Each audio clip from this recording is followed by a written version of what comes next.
At my mother's Christmas party, I heard someone whisper the word broke as I walked past. Then another voice said, "She always looked poor." I felt every eye in that room burning into my back, judging the dress I wore, the life they thought I had. My own mother lifted her champagne glass and smiled like she agreed with them. I wanted to disappear, but then a hand touched my shoulder, and a voice I hadn't heard in 30 years said, "Your buyer is here." Everything I thought I knew about my family, about my past, about who I really was, shattered in that single moment. My name is Marissa Quinn, but back then, everyone in my hometown called me Riz. I'm 52 now, living in Colorado and running a real estate agency that people think I got lucky with. They see the office on Main Street, the luxury listings, the perfectly tailored blazers I wear to closings, and they assume it all just fell into my lap. But the truth is, nothing in my life came from luck, not the success, not the reputation, and definitely not the night at the Christmas party when they called me broke. To understand that night, the humiliation, the accusation, the moment everything flipped, you need to understand where I came from. I grew up in a tiny town called Willow Hollow, Pennsylvania, in a house where image mattered more than honesty. My mother, Linda Quinn, was the town's social queen. She wore pearl earrings to the grocery store and never left the house without lipstick, even to check the mail. Perfectly dressed, perfectly poised, perfectly ruthless. My father, Detective Charles Quinn, believed secrets were the oil that kept society running. He'd say it at dinner like it was scripture. My older sister Faye was the golden child, the one who married a lawyer and hosted garden parties and never questioned anything our parents said. And my best friend growing up was Lucas Reed, the quiet boy from the trailer courts on the edge of town. He had dark eyes that noticed everything and a smile he saved just for me. Everyone assumed the worst thing my parents ever did was force us to pretend we were wealthier than we actually were. The country club memberships we couldn't afford, the donations to charities that came back marked insufficient funds, the way my mother would laugh too loud at parties, compensating for the worn soles on her expensive-looking shoes. I thought that was the family shame. The performance, the lie we all lived. I didn't know then that their real crime hadn't surfaced yet, because when I was 10 years old, I overheard something in my father's study. Something about a missing girl, a hidden ledger, and a name that would come back to destroy our Christmas party 40 years later. One winter night, long past bedtime, I heard whispers coming from my father's study. I should have been asleep, but the radiator in my room clanked so loudly I'd given up trying. I crawled down the hall in my nightgown, bare feet silent on the cold hardwood, and pressed my ear to the wood of his study door. My mother's voice came through first, sharp and desperate in a way I'd never heard before. She hissed, "Charles, if the truth gets out, they will drag our whole family down." My father responded, low and steady, the same voice he used when interrogating suspects. "Then the ledger must stay buried. Marissa can never find out." My heart hammered. They were talking about me. But then a third voice answered, someone I didn't recognize. It was low, raspy, like gravel scraping metal. "We didn't take the girl. We only hid the money." I remember pressing harder against the door, straining to hear more, but then footsteps approached and I scrambled back to my room, diving under the covers just as the hallway light clicked on. I lay there shaking, not understanding what I'd heard, but knowing deep in my bones that it was wrong, dangerous the next day. My father boarded up a section of the floor in his study. I watched through the window as he hammered nails into fresh planks, sealing something beneath. When I asked him what he was doing, he smiled that politician's smile of his and said the floorboards were rotting. Nothing for me to worry about. But I saw my mother watching from the kitchen doorway, her knuckles white around her coffee cup. That wasn't the only strange thing. A week later, Lucas came to school with red eyes and wouldn't talk to me at recess. When I finally cornered him by the swings, he told me his cousin Jenna had vanished. "Just gone," he said, his voice breaking. The police said she ran away, but Lucas didn't believe it. Jenna loved her family. She wouldn't just leave. And then he said something that made my stomach drop. He said his mother had been asking questions around town, and suddenly people stopped talking to them, stopped returning calls. His mother got scared. Lucas's mother packed their things 2 days later. They left town in the middle of the night. No goodbye, no explanation. I woke up one morning and Lucas's desk at school was empty. The trailer lot where he'd lived was cleared out like they'd never existed at all. I asked my mother where they went, and she said some people just aren't meant to stay in nice towns like ours. The way she said it made my skin crawl. I didn't understand it then.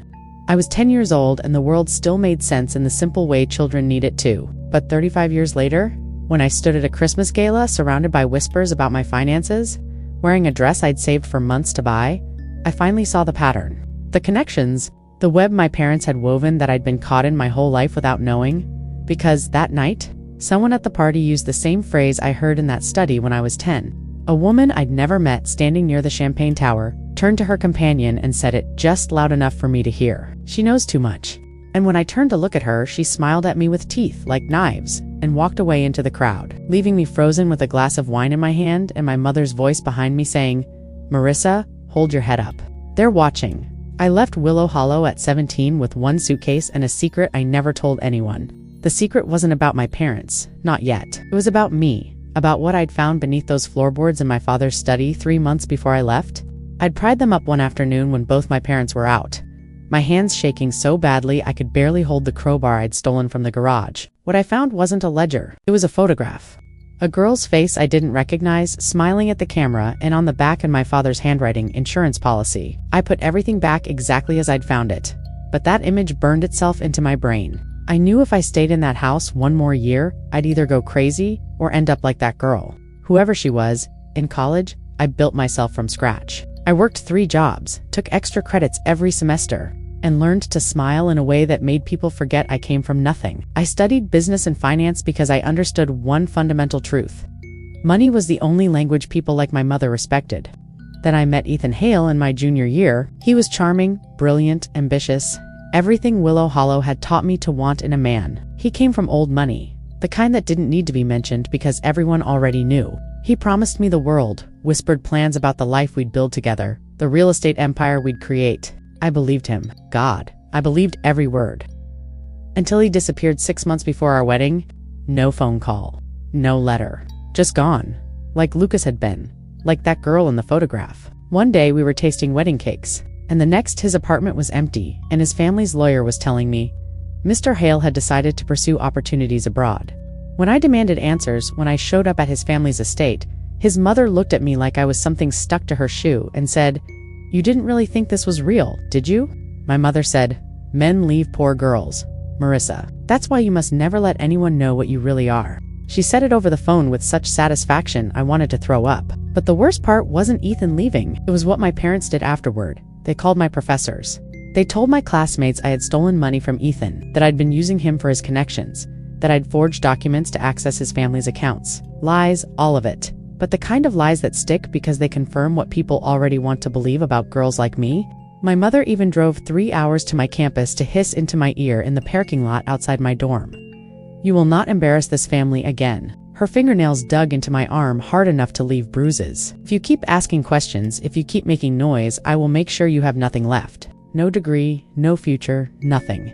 The only person who stood by me was my roommate, Danica, a pre-law student from Detroit who didn't care about my mother's threats or the rumors spreading through campus. Danica looked me dead in the eye one night while I was crying on our bathroom floor and said, "Riss, if they're working this hard to bury you, you're sitting on something they don't want found." She was the one who helped me dig through old newspaper archives at the library, searching for anything about Jenna Reed's disappearance. She was the one who found the article, just a tiny paragraph on page 7, about a girl who went missing and a family who left town shortly after.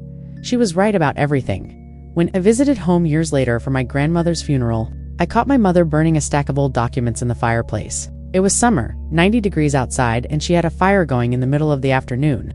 I walked in without knocking, and she jumped like I'd caught her committing murder. "What are you doing?" I asked, and she said spring cleaning, but her hands were shaking. Before she fed the last paper to the flames, I lunged forward and grabbed it. We struggled for just a moment, long enough for me to see the letterhead at the top.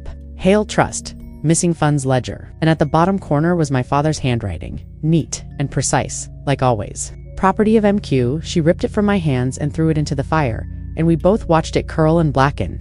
Then she turned to me with eyes colder than I'd ever seen and said, "You've always been too curious for your own good, Marissa. Just like your father said." I left that house and didn't speak to her for 3 years. 2 years ago, my mother invited me to her annual Christmas party, the one event she lived for, the one event where reputation was everything. She sent a formal invitation in the mail like I was just another guest, like we hadn't spent years in silent war. I refused at first, threw the invitation in the trash and went back to my life in Colorado, selling luxury mountain properties to tech executives and oil money. But then I received a message from an unknown number. "You need to attend. Your buyer will be there." No name, no explanation. Just those 2 sentences that made my pulse quicken because I had a deal pending. A big one. $1.8 million for a property in Aspen, and the buyer had been insisting on complete anonymity. I assumed it was one of my high-end real estate clients.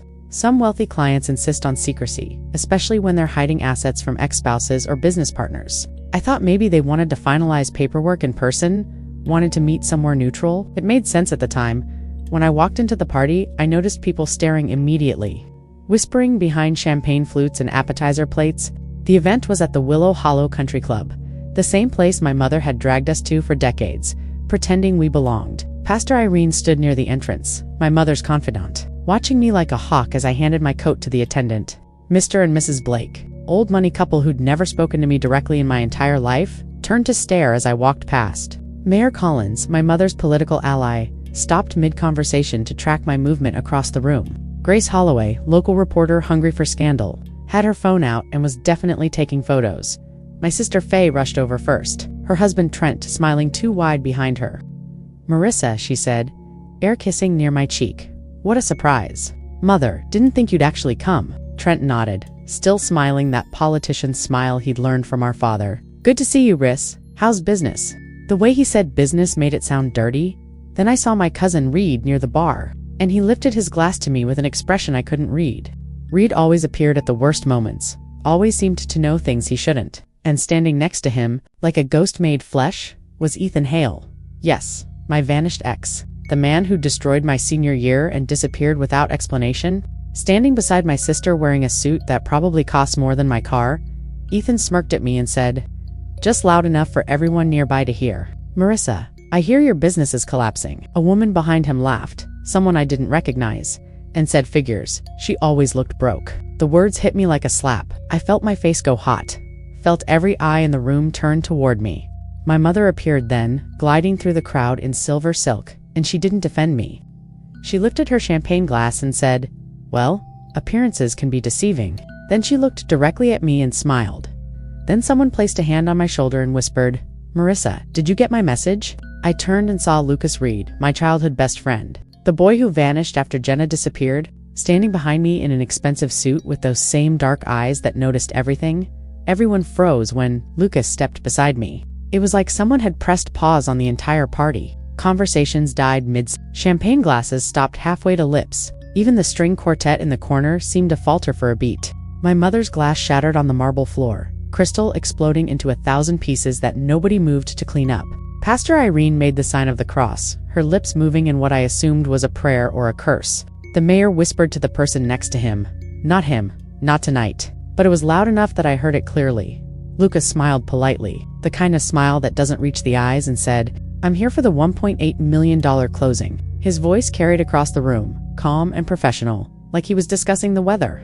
The room erupted. It wasn't loud chaos. It was that terrible buzzing whisper that's somehow worse than shouting. Everyone talking at once, but trying to maintain the veneer of civility that events like this demanded.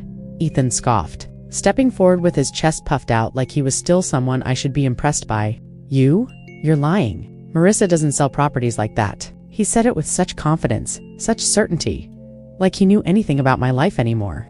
Faye appeared at his elbow, and I realized with a sick twist in my stomach that they were standing together, that maybe they'd been standing together for longer than just tonight. She sneered at me, and there was genuine venom in her voice when she said, "She can't even afford a dress without a discount tag." She gestured at what I was wearing.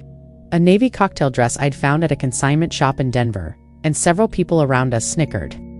Grace Holloway materialized out of the crowd, phone already raised, ready to record whatever was about to happen. Her eyes were bright with the kind of hunger reporters get when they smell blood in the water. My mother pushed through the circle that had formed around us, her face composed but her voice sharp as glass when she snapped.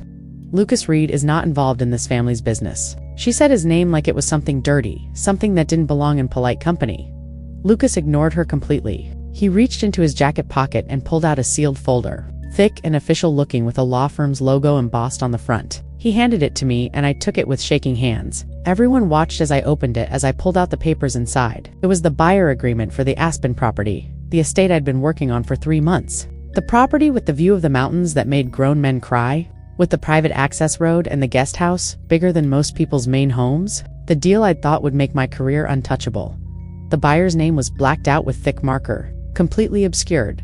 My eyes scanned down to the purchase price, $1.8 million, and then to the closing date, tonight, December 7th. I looked up at Lucas, confused, my brain trying to make the pieces fit. "You're the buyer," I said. But even as the words came out, I knew that wasn't quite right. My father stormed forward then, face red in that way that used to terrify me as a child. That meant someone was about to get hurt. "Marissa, step away from him," he commanded, using his cop voice, the one that made criminals confess and made witnesses comply. He reached for my arm, but Lucas moved faster, positioning himself slightly in front of me, creating a barrier with his body.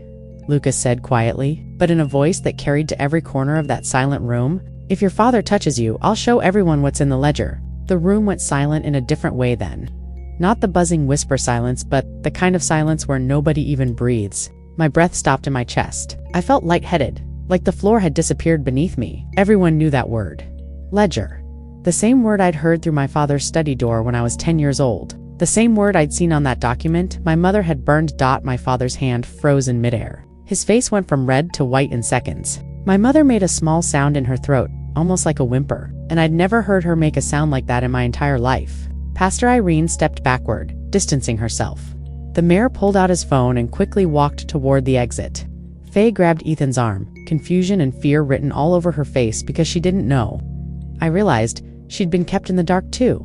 "What ledger?" my father said, but his voice shook. "There is no ledger." Lucas smiled then, and it was the saddest smile I'd ever seen. Full of years of pain and loss and waiting. He said, "Detective Quinn, we both know that's not true. We both know what you found in 1991. We both know why my family had to leave. We both know what happened to Jenna."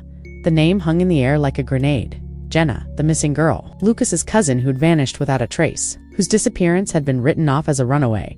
Whose family had been driven out of town for asking too many questions. I saw my mother sway on her feet. Saw Trent whisper urgently into his phone. Saw Grace Holloway's eyes go wide as she realized she was witnessing something massive. Reed. My cousin set down his drink and moved closer, and I noticed for the first time that he wasn't surprised by any of this. He'd known Lucas would be here. He'd been waiting for it. How many people in this room knew? I wondered. How many had been part of the cover-up? How many had just looked away because it was easier? Then Lucas turned to me and his expression softened into something that looked like the boy I'd known. The boy who'd shared his lunch with me and taught me how to skip stones and promised we'd be friends forever. He leaned in close, his breath warm against my ear, and whispered words that made my entire world tilt sideways. "Riss, your $1.8 million buyer is here, and it's someone your family never wanted you to meet." He pulled back just far enough to look into my eyes, and I saw tears there. Saw decades of grief and anger and determination. "She's been waiting 34 years to come home." My knees almost gave out. She, not he. She's been waiting. The girl in the photograph? The missing girl, Jenna. I grabbed Lucas's arm to steady myself, my mind racing through implications and impossibilities. If Jenna was alive, if she'd been alive this whole time, then what had my father done? What had my parents hidden? And why was she buying a property through me? Why now? Why this way? Lucas squeezed my hand once, gentle and reassuring, then turned back to face the crowd. He raised his voice, addressing everyone in the room. All the people who'd turned their backs on his family, who'd participated in or benefited from the silence. Some of you know what happened in 1991. Some of you helped cover it up. Some of you just looked away. But tonight, the truth comes home. He gestured toward the entrance of the ballroom, toward the doors we'd all come through. Tonight you meet the buyer. Lucas led me to the back corridor of the house, the one my parents had always kept locked. I'd asked about it as a child, curious why one hallway in our home was off limits, and my mother had said it was storage. Nothing interesting, just old junk they'd deal with someday. But the way she'd said it, sharp and final, had told me never to ask again. Now Lucas moved through the party like he owned the place, and I followed in a daze, my head still spinning from his whispered words. Behind us, I could hear the party erupting into chaos, voices rising, my father shouting for security. But Lucas kept walking and I kept following because I needed answers more than I needed air. He pulled a key from his pocket, an old brass key that shouldn't have fit any lock in my parents' house. But it slid into the corridor door like it had been made for it. The door opened with a click that sounded too loud to final. Inside was a small room, maybe 10 by 12 feet, with boxes stacked against the walls and file cabinets lining one side. The air smelled like dust and old paper and something else. Something like fear that had soaked into the walls over decades. A single bulb hung from the ceiling and Lucas pulled the chain, flooding the space with harsh yellow light. One box was labeled in my father's handwriting. Neat block letters that I'd seen on police reports and birthday cards my whole life. Quinn investigation, missing Jenna Reed. My hand went to my mouth. Another box next to it said Hale Family Trust, withdrawals. There were more, dozens more, all labeled with dates and case numbers and names I didn't recognize. This wasn't storage. This was evidence. This was my father's secret archive, the cases he'd kept, the ones he'd buried, the proof of everything he'd done. I opened the second box with shaking hands and froze. Inside were documents, bank statements, transfer receipts, all proving that Ethan's family had been secretly moving money into accounts tied to my parents. Hundreds of thousands of dollars over the course of 2 decades. Payments labeled as consulting fees and real estate transactions and investment returns. But the pattern was clear once you knew to look for it. The Hale family was paying my parents, had been paying them since before I was born. My father's salary as a small-town detective could never have supported our lifestyle. The country club, the expensive cars, Faye's wedding that cost more than most people's houses. This was how they'd done it. Ethan appeared in the doorway behind us, and I spun around so fast I knocked into a file cabinet. He looked different now, not smug anymore, but worried, calculating. He said, "Marissa, you weren't supposed to see that." There was almost an apology in his voice, almost regret, but not quite enough. Not nearly enough for what he'd done, for what his family had done, for the way he'd used me and discarded me when I got too close to the truth without even knowing it. My mother appeared beside him, and seeing them standing together like that, like co-conspirators, made something crack inside my chest. She looked smaller somehow, older. Her perfect composure finally shattered. Her lipstick was smudged and her hair had come loose from its pins. "You were never meant to know the truth," she said, and her voice was almost pleading. "We did what we had to do, Marissa. We did it for you, for Faye, for this family." Lucas stepped between us, placing himself as a barrier again, and I realized he'd been protecting me my whole life in ways I'd never understood. When he'd shared his lunch with me in elementary school, it wasn't because I'd forgotten mine. It was because he knew my family couldn't afford to send me with enough food. When he'd warned me away from certain kids in town, the ones whose parents were cops or lawyers or judges, he'd been trying to keep me safe from the network my father was part of. "Tell her," Linda, Lucas said, his voice shaking with barely controlled rage. "Tell her why you destroyed Jenna's life. Tell her why you framed her daughter." The word hit me like a physical blow. Framed. They'd framed me. The accusations after Ethan left, the stolen money, the ruined reputation, that had all been deliberate. My own parents had destroyed my college career to keep me quiet, to keep me from asking questions about Ethan's family, about the money, about connections I might have made if I'd been allowed to keep digging. My father's voice boomed from behind them, and suddenly the small room felt impossibly crowded, suffocating. "We protected our family," he said, using that self-righteous tone he'd always deployed when he wanted to sound noble. "That ledger would have ruined us." There it was again. That word ledger. I pushed forward, shoving past my mother, getting right in his face in a way I'd never dared as a child. "What ledger?" I demanded. My voice came out raw, desperate. "What are you talking about? Tell me the truth for once in your goddamn life." My father flinched. I'd never spoken to him like that before, had never dared, but I was done being the good daughter, done pretending, done protecting them from consequences they'd spent decades avoiding.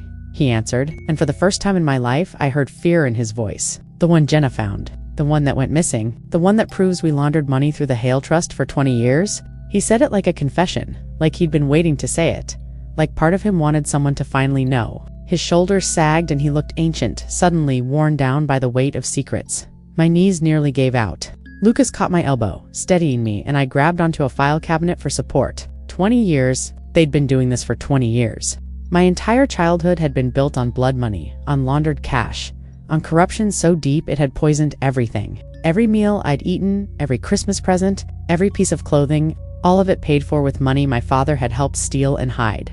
Lucas's voice shook when he spoke next, thick with emotion. "My cousin Jenna didn't run away. She confronted your parents. She found the ledger when she was working as a clerk in your father's office that summer. She was 19 years old and she found evidence of money laundering and she tried to do the right thing." His voice broke, and they covered it up.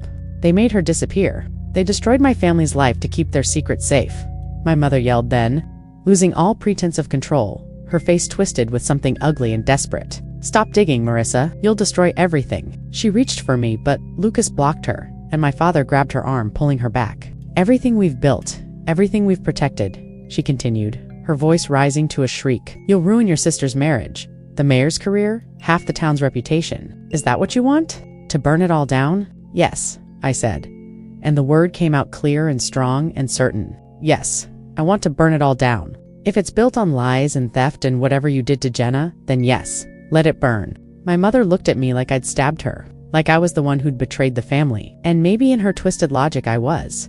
Then a new voice filled the room. Steady.com, cold as winter. You already destroyed everything, Linda. The voice came from the doorway, and we all turned as one. A horrible synchronized movement. The $1.8 million buyer was standing in the doorway, backlit by the hallway light so I couldn't see her face clearly at first. She was tall, dressed in an expensive suit, her posture radiating the kind of confidence that comes from surviving things that should have killed you. And it was someone I hadn't seen in 30 years. But I recognized her instantly from the photograph I'd found under my father's floorboards when I was 17. The same face, older now, harder, but unmistakable. Jenna Reed stepped into the room, and my mother made a sound like she was dying. My father went completely still, every muscle locked. Jenna's eyes swept over all of us, lingering longest on my parents. And when she smiled, it was the most terrifying thing I'd ever seen. "Hello, Detective Quinn," she said softly. "Hello, Linda. Did you really think I'd stay gone forever?" The buyer stepped forward into the harsh light, and the room seemed to shrink around her presence. It was Jenna Reed, alive, older, hardened by whatever she'd survived, but unmistakable. She had Lucas's eyes, that same darkness that saw everything, but hers held something more, something forged in fire and loss and years of waiting for this exact moment. My mother gasped, a horrible strangled sound, and reached out for the wall to steady herself. Ethan stepped back like he'd seen a ghost, his face draining of color, and I realized he'd known. He'd known she was alive this whole time. My father grabbed the doorknob as if ready to flee, his detective instincts finally kicking in too late. "Telling him to run, to escape, to get out before everything collapsed," Jenna said, her voice steady and cold as steel. "Detective Quinn, you didn't bury me. You only buried the evidence." She moved further into the room, and everyone pressed back against the walls, giving her space, giving her power. I watched my father, the man who'd terrified me my entire childhood, shrink before this woman he'd tried to erase. She continued, "You thought sending me away would solve your problem? You thought threatening my family, forcing us out of town, making everyone believe I'd run away, would keep your secrets safe. But you underestimated how patient I could be." She turned to me then, and her expression softened just slightly, something almost like sympathy crossing her face. "Marissa, I'm the one buying the Aspen estate. Not because I needed it. God knows I have enough properties now. But because I knew you'd come if the price was high enough." She smiled, sad and knowing. "I've been watching you for years, watching you build yourself from nothing, watching you survive what they did to you, watching you become someone despite them. You deserved to know the truth. You deserved to be here when they finally fell." Lucas whispered beside me, "I told you she wasn't dead." His voice was thick with emotion, with relief and vindication, and the grief of all those lost years. He'd never stopped looking for her, I realized. Never stopped believing she'd come back. All this time, while I'd been building my business in Colorado, while I'd been trying to forget Willow, Hollow, and my family, and everything that had broken me, Lucas had been planning this. He'd found Jenna, or she'd found him, and together they'd orchestrated this moment. Jenna reached into her jacket and pulled out a leather-bound book, worn at the edges, the kind of ledger accountants used before everything went digital. She handed it to me, the real ledger, the original one my father had hidden under the floorboards decades ago. My hands shook as I took it, as I opened the cover and saw my father's handwriting filling page after page. Inside were money trails, accounts in the Cayman Islands and Switzerland, transfer dates and amounts that made my head spin, fake accounts set up in the names of dead people, of shell corporations, of trusts that existed only on paper, police signatures, my father's and others, authorizing evidence destruction, case closures, witness intimidation, names of town officials, the mayor, the police chief, judges, lawyers, all of them complicit, all of them paid. Even Ethan's participation documented in cold detail, his family's role as the money source, the legitimate business front that made everything possible. My mother sank into a chair in the corner, her perfect posture finally collapsing, and whispered it was supposed to stay hidden. She wasn't looking at anyone, just staring at her hands like they belonged to someone else. "We did everything right. We were so careful." Her voice rose slightly, defensive even now. "It was supposed to stay buried with the floorboards. With Jenna. With everything," Jenna said, her voice cutting through my mother's rambling like a knife. "Not anymore. The FBI is outside." On cue, I heard footsteps in the hallway, heavy and purposeful. The sound of multiple people moving in formation. My father lunged for the door, but Lucas blocked him. And suddenly federal agents were flooding into the small room, into the corridor, spreading throughout the house. I heard screaming from the party, heard people trying to run, heard the calm professional voices of agents reading rights and making arrests. They took my father first, hands behind his back, head down. Then my mother, still muttering about how careful they'd been. Then Ethan, who tried to argue, tried to claim ignorance, until an agent showed him a document with his signature, authorizing a transfer of $200,000. Through the doorway, I could see them arresting half the party guests.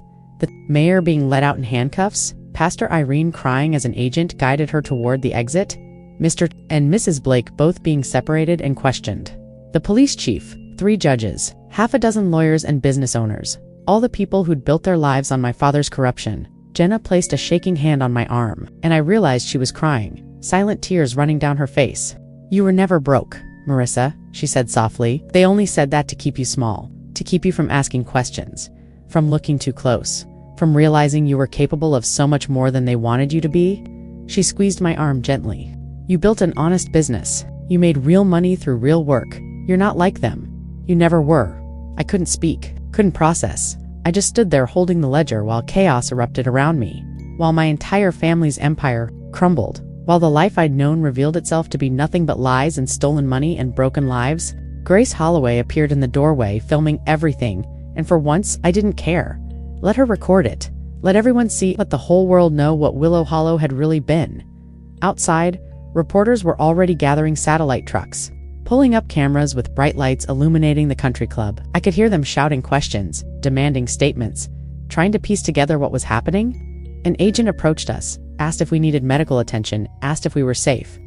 Jenna spoke to him quietly, showing identification, explaining who she was, and his eyes widened with recognition. "You're the witness," he said, and she nodded. I walked out with Lucas beside me, Jenna behind me, the night cold but strangely freeing. The December air bit at my face, but I welcomed it. Needed something real and sharp to prove this wasn't a dream. We passed my sister Faye, who was screaming at Trent, who was on his phone with a lawyer. We passed my cousin Reed, who caught my eye and nodded once, an apology maybe, or acknowledgement. We passed dozens of people I'd known my whole life, all of them being questioned, all of them realizing their comfortable lives were over. At my car, Jenna hugged me, really hugged me, and whispered, "Thank you for coming. Thank you for being brave enough to see the truth." Then she and Lucas walked toward a black SUV where more FBI agents waited. I sat in my car for a long time watching the chaos, watching my past burn down, and realized I was crying. Not from sadness, but from relief, from freedom, from the knowledge that I'd finally escaped. Last week, I received a package on my doorstep at my home in Colorado. No return address, just my name written in handwriting I didn't recognize. Inside was a single photograph, the edges worn like it had been handled many times over many years. It showed me at 10 years old, sitting in my father's study, curled up in his leather chair reading a book. But in the corner of the frame, barely visible, was the floorboard section that my father had boarded up. And sticking out from underneath it was the corner of the ledger, leather binding visible. Someone had photographed me that day. Someone had been watching. Someone had known even then what I was close to finding. No note, no explanation. Just a message written on the back in that same unfamiliar handwriting. Neat and careful and somehow threatening. They weren't the only ones watching. I stared at that photograph for hours, trying to understand who had sent it, what it meant, why now. My father was in federal prison awaiting trial. My mother was under house arrest. Jenna had disappeared again. This time on her own terms. Somewhere the FBI couldn't follow. Lucas had gone with her. The case had made national news, the corruption scandal that brought down an entire town's elite. I'd sold the Aspen property to Jenna for $1.8 million, the cleanest money I'd ever made, and donated.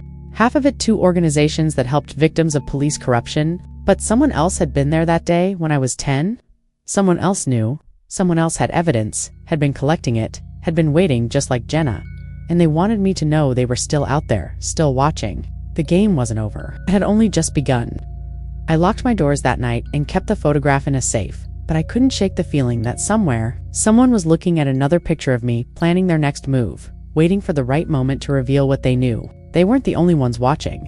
The words echoed in my head as I tried to sleep, as I went about my life, as I closed deals and showed properties and pretended everything was normal, because if my parents weren't the only ones, if there were others involved that even the FBI hadn't found, then the truth I'd uncovered was only the beginning, and whoever sent that photograph wanted me to know they held pieces of the story I hadn't discovered yet.